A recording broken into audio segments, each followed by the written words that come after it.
दोस्तों, आज हम वंश और उनके संस्थापक के बारे में डिस्कस करने वाले हैं। गुलाम जो वंश है उसके संस्थापक कुतुबुद्दीन ऐबक। मैं आपको ट्रिक भी बताऊंगा कि इस ट्रिक से आप इसको याद रख सकते हो। गुलाम वंश के संस्थापक कुतुबुद्दीन ऐबक थे। अब इसकी ट्रिक क्या होगी? जो गुलाम होता है उसकी हालत कुत्तों जैसी होती है, ठीक है। ये इसकी ट्रिक हो गई। इससे गुलाम वंश के संस्थापक को आप याद रख पाओगे। कौन है? कुतुबुद्दीन ऐबक, ठीक है। खिलजी वंश के संस्थापक जलालुद्दीन खिलजी। अब खिलते मतलब मेरी खिल्ली उड़ाई तो मैं जला दूंगा, एक सेंटेंस आता है। तो उस ट्रिक से हम इसके याद रख सकते हैं कि खिलजी वंश के संस्थापक कौन है? जलालुद्दीन खिलजी। फिर मौर्य वंश के संस्थापक कौन है? चंद्रगुप्त मौर्य। मौर्य मतलब मोरा, चंद्र मतलब मोरा, चांद सा बेटा। मोरा चंद्र, मोरा चांद सा बेटा। ये ट्रिक हुई, इसे याद रख सकते हो। मौर्य वंश का जो संस्थापक है चंद्रगुप्त मौर्य है। शुंग वंश के संस्थापक पुष्यमित्र शुंग है। शुंग मतलब सूंघना, पुष्य मतलब पुष्प को क्या करते हैं? सूंघते हैं। तो इस ट्रिक से शुंग वंश के संस्थापक कौन हुए? पुष्यमित्र शुंग। राष्ट्रकूट वंश के संस्थापक है दंती दुर्ग। दंती दुर्ग राष्ट्रकूट मतलब राष्ट्र में चारों ओर दूर दूर तक शांति रहनी चाहिए। इस ट्रिक से इसके ट्रिक संस्थापक कौन हो गए? दंती दुर्ग, ठीक है दोस्तों। उसके बाद पाल वंश है। ये पल यहाँ पे गलती से लिखने में आ गया। पाल वंश है, उसके संस्थापक है गोपाल। अब पाल मतलब गोपाल मतलब गोको पाल, गोको पाल। इस ट्रिक से पाल वंश के संस्थापक कौन हुए? गोपाल, ठीक है दोस्तों। उसके बाद आता है गुंजन प्रतिहार वंश। अब गुंजन प्रतिहार वंश में गुर्जन नाग, नाग को भाट, बट मतलब भाटा अपन बोलते हैं, वो पत्थर होता है। नाग को पत्थर मारेगा तो वो गर्जना करेगा। तो इस ट्रिक से इस वंश के संस्थापक कौन हो गए? नागभट्ट प्रथम। सेन वंश के संस्थापक कौन है? सामंत सेन। सेन मतलब सेना का। भारत की सेना इतनी ताकतवर है कि उसका सामना कोई नहीं कर सकता। इस ट्रिक से सेन वंश के संस्थापक कौन हो गए? सामंत सेन। लोधी वंश के संस्थापक कौन है? बहलोल लोधी। लोधी मतलब मोदी। मोदी की ऐसी लहर आई कि सब बह गए, सब नेता वेता सब बह गए, क्योंकि भारी समर्थन से जीती थी बीजेपी। इस वजह से लोधी वंश के संस्थापक कौन हुए? बहलोल लोधी। इस ट्रिक से हम इसको याद रख सकते हैं। सर की वंश है मलिक सरवर।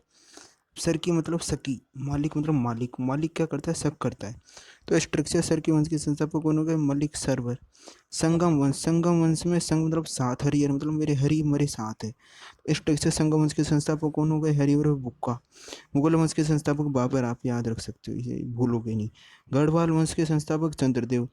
चांद मतलब चंद्र मतलब चांद में, गढ़ मतलब ग्रहण लग गया, चांद में ग्रहण लग जाता है। तो उस टेक्स्ट से गढ़वाल वंश के संस्थापक चंद्रदेव हो गए। चौहान वंश के संस्थापक वासुदेव चौहान हो गए। चौहान चौहान, ये ट्रिक दोनों से हमारी, इस वजह से आपसे याद रख सकते हैं। उसके बाद आता है परमार वंश। परमार वंश के संस्थापक है उपेंद्र राज। उपेंद्र मतलब जो जो उपद्रवी होता है वो परमार मार खाता है। इस वजह से इस ट्रिक से परमार वंश के संस्थापक उपेंद्र राज हो गए। सोलंकी वंश मतलब सोन मतलब सोने की लंका के मूल राजा कौन थे? रावण। उसका उनका वध किया था भगवान राम ने। इस ट्रिक से सोलंकी वंश के संस्थापक कौन हो गए? मूलराज प्रथम। फिर आता है चोल वंश। चोल मतलब विजय का चोला। चोला किसका पहनेंगे? वो विजय का। इस ट्रिक से चोल वंश के संस्थापक कौन हो गए? विजयपाल, ठीक है। उसके बाद आता है गुप्त वंश। गुप्त वंश के संस्थापक श्रीगुप्त, आप याद रख सकते हो। सातवाहन संस्थापक, टाटा सिमो गाड़ी आती है, तो सातवाहन मतलब सातवाहन, टाटा सिमो। तो इस ट्रिक से आप याद रख सकते हैं। सात वंश, वाहन वंश के संस्थापक सिमुक्त थे। हर एक वंश बिंबिसार। हर एक मतलब हर एक, बिंबिसार मतलब बिंदु को ध्यान से पढ़ना चाहिए एग्जाम से पहले। तो हर एक वंश के संस्थापक बिंबिसार हो गए। शिशुनाग वंश के संस्थापक शिशुनाग। तुगलक वंश के संस्थापक गयासुद्दीन तुगलक हो गए। इसकी ट्रिक क्या है? तुगलक, तू गलत गया, गयासुद्दीन स्टार्टिंग से गया, सुद्दीन मतलब सुधर जा। तू गलत गया सुधर जा। इस सेंटेंस से आप इसकी ट्रिक को याद रख सकते हो कि तुगलक वंश के संस्थापक कौन थे? गयासुद्दीन तुगलक। उसके बाद हम नदी और उनके उद्गम स्थल की ट्रिक याद रखेंगे, कैसे करें देखेंगे। सिंधु और ब्रह्मपुत्र का जो उद्गम स्थल है मानसरोवर झील है।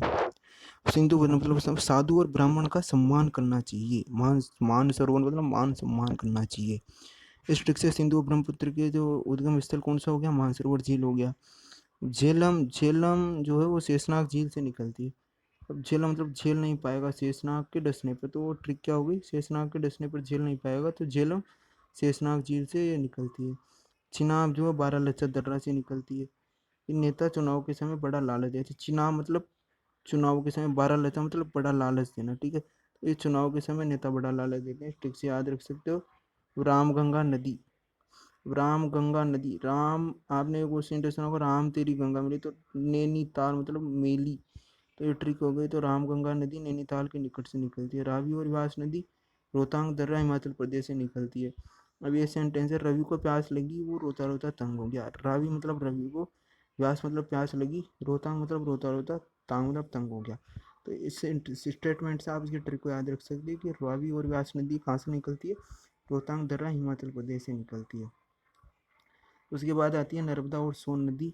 अब नर्मदा और सोन नदी है, वो अमरकंटक की पहाड़ियाँ जो कि मध्य प्रदेश में स्थित है, वहाँ से निकलती है। अब जो मर्द होता है तो उसका नाम इतिहास में स्वर्ण अक्षरों में लिखा जाएगा और वो अमर हो जाएगा। नर्मदा मतलब मर्द का नाम, सोन नदी मतलब स्वर्ण अक्षरों में लिखा जाएगा, अमरकंटक मतलब वो अमर हो जाएगा। तो इस स्टेटमेंट से आप इसके उद्गम स्थल को याद रख सकते हैं। ट्रिक है ये। नर्मदा और सोन नदी कहाँ से निकलती, कहती है निकलती है अमरकंटक की पहाड़ियाँ मध्य प्रदेश से। ताप्ती नदी मुल्ताई मध्य प्रदेश से निकलती है। ताप्ती मतलब ताई, और मुल्ताई भी क्या निकल रहा है, ताई। ये मुल्ताई मध्य प्रदेश से निकलती है। यमुना यमुनोत्री ग्लेशियर उत्तराखंड से निकलती है। गंगा गंगोत्री ग्लेशियर उत्तराखंड से निकलती है। तो सिंपल है, यमुनोत्री गंगोत्री याद रख सकते हो। गंडक नदी वो नेपाल से निकलती है। गंडक मतलब गेंडा, नेपाल मतलब नापाल, गेंडा नहीं पालना चाहिए, ठीक है। तो इस ट्रिक से इसको याद रख सकते हैं कि गंडक नदी नेपाल से निकलती है। कोसी नदी सप्तकोशिकी से निकलती है। महानदी शिवा मध्य प्रदेश से निकलती है, ठीक है। गोदावरी नदी कहाँ से निकलती है, अब इसकी ट्रिक क्या है महानदी की, कि महानदी की ट्रिक क्या है कि महानदी ये त्र्यंबकेश्वर नासिक से निकलती है। महान गोदावरी मतलब मैंने गोदान किया है, त्र्यंबकेश्वर मतलब 3 बार, त्र्यम मतलब 3 बार, मैंने गोदान 3 बार किया है। इस ट्रिक से इसको याद रख सकते हैं। गोदावरी नदी त्र्यंबकेश्वर नासिक से निकलती है। कावेरी नदी वो ब्रह्मगिरी पहाड़ी कर्नाटक से निकलती है। कावेरी मतलब कर्म करो, ब्रह्मगिरी मतलब ब्रह्मा जी की कृपा हुई, तो वो ट्रिक हो गई है इसकी।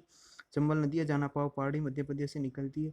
चंबल मतलब कंबल, जाना मतलब जाना, पाँव मतलब पाँव मतलब कंबल छोटा है, जाना यार पाँव पूरे नहीं जाते। तो स्टेटमेंट है इससे चंबल नदी कहाँ से इस स्टेटमेंट से आप याद रख सकते हो। चंबल नदी कहाँ से निकलती है, जाना पाव पहाड़ी मध्य प्रदेश से, ठीक है। उसके बाद नेक्स्ट वीडियो में वो ट्रिक